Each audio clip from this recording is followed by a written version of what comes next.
Dunia hiburan ternyata nggak selalu bikin hati para selebritis selalu terhibur. Inilah yang diakui oleh pedangdut Ayu Ting Ting dan Ivan Gunawan. Meski selama ini segala sisi kehidupannya sudah jadi konsumsi publik, Ayu dan Igun tetaplah manusia biasa yang pasti menyimpan sisi lain yang jadi rahasia hidupnya. Ayu Ting Ting hadir dalam program kajian bersama Habib Umar bin Hafidz ketika jadi sorotan. Bukan karena Ayu artis, melainkan momen Ayu curhat dan nangis di depan sejumlah peserta kajian lain. Setiap kata yang Ayu ucapkan dibarengi dengan air mata ibu satu anak ini. Saya merasakan sepi dan lelah menanti jodoh yang tepat. Bagaimana cara saya menjaga kesabaran dan tetap berbaik sangka kepada Allah Subhanahu wa Ta'ala bahwa waktu dan takdirnya selalu jadi yang terbaik. Amin. Biasanya santai bahkan tetap penuh tawa ketika disinggung soal jodoh, tapi ternyata Ayu juga lelah dengan kesendiriannya sebagai orang tua tunggal. Bisa dimaklumi karena sejak Bilqis dalam kandungannya hingga kini beranjak dewasa, Ayulah yang berjuang sendirian. Bahkan ketika bertemu orang yang diharapkan jadi ayah sambung Bilqis, lagi-lagi Ayu harus dihadapkan pada kecewa mendalam. Lantas pertanyaan Ayu tadi benar-benar jadi kegelisahan yang selama ini ia pendam sendirian?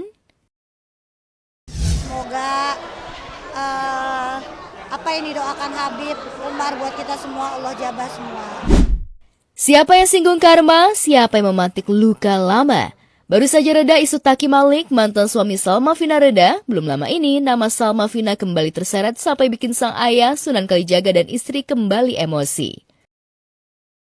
Hanya karena Taki Malik unggah chatnya dengan Salma Vina, Taki seolah kembali menggiring opini publik tentang mantan istrinya itu. Alih-alih membuka kisah lalu, apa yang dialami Taki dengan kasusnya justru heboh disebut sebagai karma. Bukannya urusan putri saya sama dia kan juga sudah selesai. Assalamualaikum, apa kabar? Mohon maaf lahir batin. Itu dari kamu, dari Salma, Dari aku. ke dia? Duluan, iya. Duluan kan? Duluan. Oke. Pada saat momennya pada saat lebaran waktu itu, ada satu video di platform sosial media dia gunakan untuk minta maaf sama aku. Tapi kenapa aku tidak membalas? Karena ada embel-embelnya. Embel-embelnya dia bilang, "Mohon maaf lahir batin, bolehkah aku posting?" Apapun konteksnya, Sunan sepertinya keberatan jika putri kesayangannya kembali dikaitkan dengan mantan suaminya itu. Salma Vina sejatinya telah move on dan menutup rapat kisah kelamnya dengan Taki, tangisnya kembali pecah lantaran tak terima dengan dampak tentang kecewa orang tuanya yang ia terima pasca cerai dengan Taki. Betapa hancurnya hati ayah dan ibu. Jujur aja belum pernah juga ya semarah ini. Kalau saya boleh minta tolong satu aja sama dia. Tolong minta maaf sama orang tua saya. Siapa sih yang rela anak perempuannya, anak perempuan pertama kesayangannya, ya, disakiti, dicampakkan tanpa ada kompromi, komunikasi, malah langsung ngirim pengacara? Tak ada kata maaf yang diharapkan Salma dan keluarga dari Taki. Itulah yang tak pernah bisa membuat Sunan bahkan sang istri selesai dengan masalah sejak 2018 silam. Di depan awak media, Heidi jelas meminta agar anak perempuannya itu menutup semua akses komunikasi dengan mantan suaminya. Sesakit apa ya? Sakit Mas, pasti sakit. Udah saya nggak bisa jelaskan sesakit apa. Tapi yang jangan sampai salah persepsi ya. Oh ini belum move on ya. Oh ini nggak rela ya dicerai. No. Tapi apa nih yang bikin sakit? Apa yang bikin tidak termaafkan sampai kapanpun? Caranya. Preman yang sopan dong. Orang baru juga berjuang. Pecah. Karina Ranau, istri aktor Epy Kusnandar, tak kuasa menahan emosi dan air matanya gara-gara warung makannya yang terletak di Jalan Samali, Jakarta Selatan, diganggu oknum preman yang minta makan tanpa mau bayar. Yang membuat istri Epy Kusnandar emosi dan marah lantaran cara sang oknum preman saat meminta makan gratisan.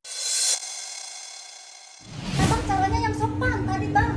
Nah teman kita yang ngomong, bukan kita. Iya maksudnya tadi temennya. Soalnya kita ini capek di sini bang, kita ini capek.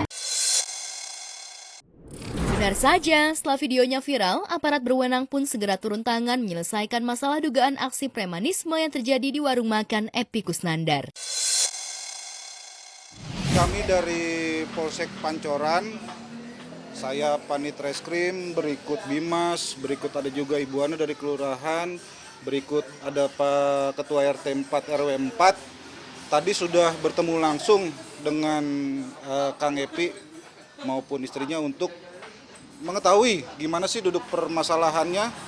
Jadi yang diduga ada premanisme di situ, ya kita ingin tahu gitu loh, adakah tindak pidana di situ ataukah ada selisih paham. Sebenarnya kejadian itu menurut pendapat saya itu hanya salah paham.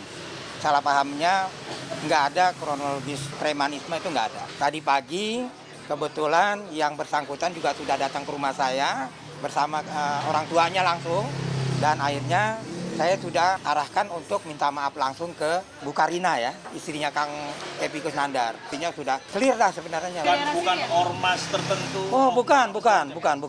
Jadi lingkungan Jalan Haji Samali, artinya orang-orang di sekitaran Jalan Haji Samali. Warga sekitar. Kenal juga ya, Pak? Saya kenal orang tuanya. Orang tadi dia datang ke rumah saya kok. Meski polisi, Satpol PP dan Ketua RT sudah turun tangan menengahi, Epi Kusnandar dan istrinya Karina Ranau hingga belum mau memberikan keterangan. Alih-alih ingin mencari tenang dan mengais rezeki, Epi dan istri memilih bungkam usai video viral warungnya diduga jadi sasaran premanisme.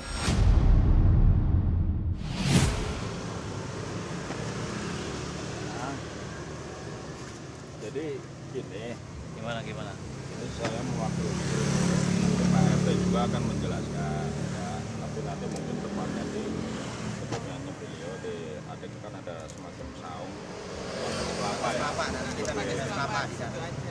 Mohon maaf, Kang Epi tadi katanya belum bisa memberikan keterangan langsung, jadi beliau Kang Epi berikut istri menyerahkanlah ke Pak Ketua RT. Untuk wilayah kami ini sebenarnya itu aman aja dari dulu, nggak pernah ada permasalahan. Cukup ironis memang apa yang dialami Epi Kusnandar. Dalam sinetron Preman Pensiun, Epi berperan Muslihat alias Kang Mus, bos preman yang punya banyak anak buah. Namun di dunia nyata, warung makan Epi justru kena pala kawanan preman. Padahal warung makan itu dirintis Epi dan istri untuk menyambung hidup. Setelah di apartemen Kalibata City, Epi dan istri merintis bisnis warung makan Jukut Goreng di Jalan Samali, Jakarta Selatan. Epi dan istri pun terjun langsung mengurus bisnisnya. Mulai dari melayani pembeli, mengulek sambal, sampai belanja jukut atau salada air di pasar. Karena kita saling support sih Mas, jadi kayak di sini. Waktu awal-awal kita buka juga kita ke pasar, belanja bareng sama Kang Epi. Pokoknya kita saling membantu lah ya. Buat orang awam yang melihat kan selama ini taunya Kang Epi kan lihat di TV gitu. Jadi kalau dia melakukan hal-hal yang kayak bikin ini, bantuin masak atau apa, mungkin buat orang yang awam melihatnya masa sih bisa itu, masa sih, padahal ya sebenarnya iya, kita saling support. Kenyataannya seperti itu. Tenang untuk menghadapi masa depan gitu ya, tidak panik kalau saya udah nggak dipakai lagi, jadi tetap harus cari pegangan tetap gitu, harus punya pegangan tetap, karena kalau nggak ada pegangan ya kita megang apa.